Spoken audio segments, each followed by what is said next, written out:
everybody, it's Kaylin here at Full Purpose and Heart, and if you have been following me along in my channel over the last several weeks, then you know that things over here on our neck of the woods have gotten pretty chaotic and pretty crazy with the arrival of our newborn boy. And then I just started teaching preschool in my home. I'm homeschooling my kindergartner. I have a very busy 2-year-old. And on top of all of that, I just have the daily chores and obligations that life brings me as being a mom and an active member in my church and all of that stuff. So it is a pretty crazy life. So I wanted to get on today and make a video that just are a couple of ideas or tips and tricks that I am using to just try and stay on top of all of this chaos, try and keep it at bay and enjoy the life that I'm living right now, because it is busy and it is chaotic, but there is also a lot of joy in this chaos. So I have 4 tips that I'm going to share with you. If you're interested in watching those or hearing about those 4 tips, let's go ahead and get started.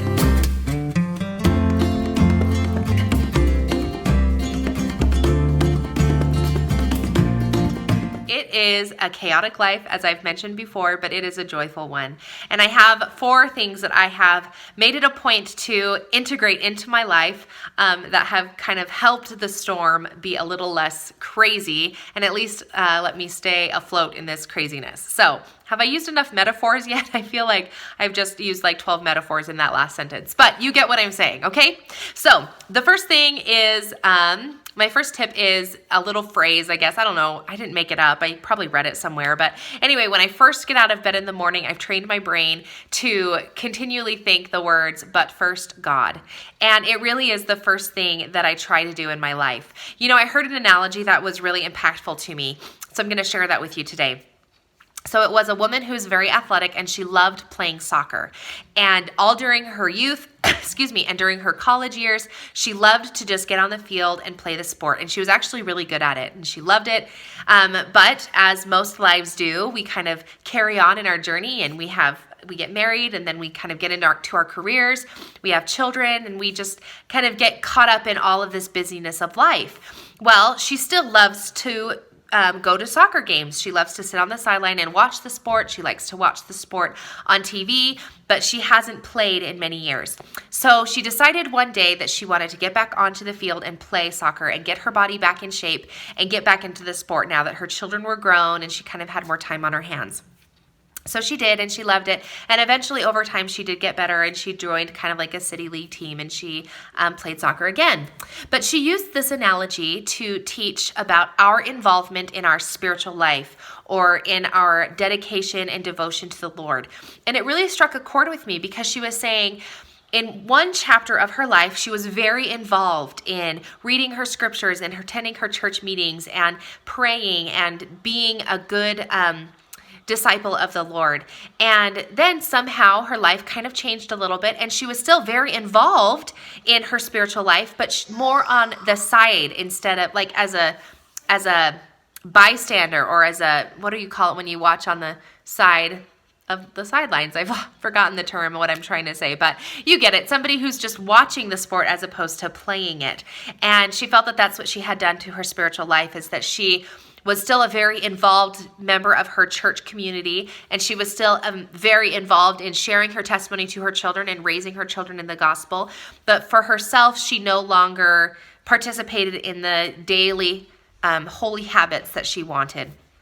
This really struck a chord with me because I thought that's really kind of where I was in my life and where sometimes I feel like I am kind of going in and out of that phase, where in one chapter of my life, I'm very involved and I'm very focused and I'm getting my things done. And then the next, chapter, I'm just watching on the sidelines. But in my brain, I'm like, oh, I still love this church and I still love the Lord and I still love everything about it, but I'm not participating in it.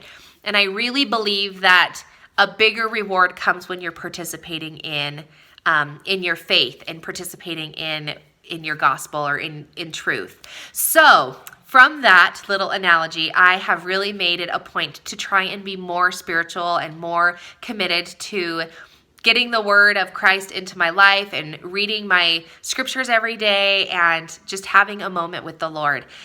I'm not always successful, and sometimes those moments are very brief. And let's be honest, life is super busy. Sometimes those moments have to come as I'm listening to them over the radio, or I have apps on my phone that have the scriptures on them, and I'll listen to those, or I'll listen to addresses that are given by general authorities and stuff, members of my church, things like that, just to kind of stay in the moment and stay close to the word instead of getting all busy and just kind of being a bystander and watching it or observing it and not actually participating in it. So that was my first tip, or my first thing that I'm doing to try and stay on top of the chaos, is to remove myself from it and take some time with the Lord. And in fact, right now on my Facebook page, I've been going through and I post one scripture every day that kind of motivates me or encourages me or inspires me, and I'm just sharing that with my Facebook community. So if you want to hop over there, you can probably scroll down and see those posts on my Facebook page. Depending on when you view this video, if it's not, if it's much time has passed, you might have to scroll down a lot to find them. But it's just kind of an outward commitment to myself where I feel like, well, I need to post it on my Facebook community because I said I was going to do that for 20 days. And it, anyway, so it gets me to do that little bit. So that's the first one, is but first God, and to take that time and be spiritual. Okay. The second one that I do that I found has been really helpful is to plan my life the night before, especially since I have preschool. I like to have all of my preschool plans finished, all of the pages that we're going to be working on, they're printed out, they're set aside. If we're doing a craft, then I have all of those craft pieces, the glue, the paper, the whatever pieces that we're doing, all set off and put on a certain side of my desk. And my desk is cleared off, and we're ready for the next day. And not just for school, but for all aspects of my day. I've created this little daily docket is what I call it. And I'm going to show it to you here if I can get my act together. So it kind of looks like this. This is for November. I'm sorry, I keep licking my fingers in front of you. Okay, so this is for November. It's blank, obviously, so that you don't have to observe my crazy life. But on the top here, I just circle which day of the week that it is. I put on the top Magic Morning because I read a book by Hal Elrod. It's called The Miracle Morning, and it was really inspiring for me. And so I put on top Magic Morning because I feel like the rest of my day is just a lot smoother and creates magic, and I love Disneyland, and so, there's that little bit. My husband has a business that he runs that's called The Business of Making Magic. So anyway, it just kind of is a part of my family. So anyway, it says Magic Morning there because it makes me happy. And then on the top here, it's my spiritual inspiration box. So after I read my scriptures, then I write down any thoughts or jot down any scriptures or impressions that I might have as I'm studying the word. And it really helps solidify my morning that I had with the Lord, and it's a good little habit to have. Then the next one here is personal meditation, and in here I'll just write things like anything about my life or my hobbies or my kids. Maybe I'm having some kind of thought like, oh, I really need to do this for my oldest son, or I want to make sure and spend time to do this, or I feel like my husband and I can connect better if we do this, or I heard, whatever. Just when I'm sitting there in my thoughts, these are things that I write down, and sometimes they're really personal and really uplifting and encouraging for myself, and other times it's just make sure that you do the laundry today because it's been a long time, or I don't know, something like that. So anyway, so that's this top section, is it's just kind of a place for me to throw down my thoughts, and it's just a good word dump space. And then down here is where I try to be a healthful person. So I plan out my meals for the day, just so that if it's on paper, I feel like I have more purposeful meals instead of just having lunch show up, especially, again, since I'm teaching preschool.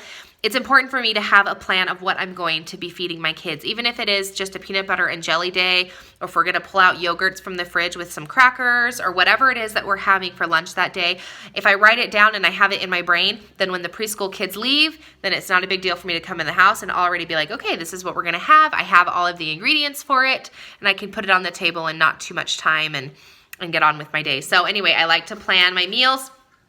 It's important to hydrate, so I put 4 cups there so that I can color in as I hydrate. Up here is exercise. If I make a plan to do some exercise, whether it's real physical activity or if I'm gonna be cleaning my whole house that day or whatever it is, walk to the park, anything to just keep myself physically active. And then this part down here I put is my top 3 things for today. And those are just my priority for the day. And sometimes they're personal, like gratification. Like I really enjoy playing the piano, so maybe that's going to be one of the things I want to do that day. Sit down and play the piano. Or maybe it's going to be I've put off this particular chore, cleaning the bathrooms, for too long, or whatever it is. I'm going to make sure to do that. I really need to do my menu planning. So sometimes it's personal gratification, but sometimes it's just a chore that needs to get done, and I need to put it down on my top 3 to do today list. So anyway, this is my daily docket, and I fill it out every morning. Or the night before. I try to do it the night before, but if I don't do it then I do it the morning of. And this really helps to like organize my day and get my day going and get centered and get focused, and it's just a really good thing. I also couple with that, this is my commitment chart that I made, and I kind of started it. This is just an example, just so that you can all see. But anyway, I don't want to eat out at a restaurant for the whole month of November, and then I kind of check mark off each day that I am successful at my goal, or as I'm getting closer to my goal. And then I put a reward to eat at Malawi's Pizza, because I really love Malawi's Pizza, and it's kind of a fancier place or whatever. Anyway, this is actually available on my Teachers Pay Teachers shop. And although it's not just for teachers, that's just an easy place where you can go to and get it. The link is down in the description box below if you want to check that out. You can have it, and they're all themed for each of the months. So November, like it's all oranges and whatever. And then like in January, it's more of like a wintry theme, and the spring colors come when it's later on in the year. So anyway, it's just a fun thing that I like to do, and it's helping me. If I write it down, I feel like it's a lot more, I don't know, just kind of gets it out of my brain on paper. Okay, I have 2 more tips. My next tip is my freezer meals. Guys, I'm not a huge freezer meal person. A lot of times when I make freezer meals, I feel like they don't turn out very good and they don't taste very good. But I do have a few freezer meals that I like to do. So I try to cook a few of those on a Saturday, and then I have them for the month. So usually, like over the course of a whole month, I'll have 4 freezer meals. I'm not really great at it. I know that some YouTubers out there have like 16 nights worth of freezer meals where they can just pull it out and use it. I'm not that good, but I do have chili, like a really good chili recipe that I like, and I put that in the freezer, so I'll have that 2 nights. I have some really good baked taquitos that I really love to make, and those freeze really well, so I like to do that.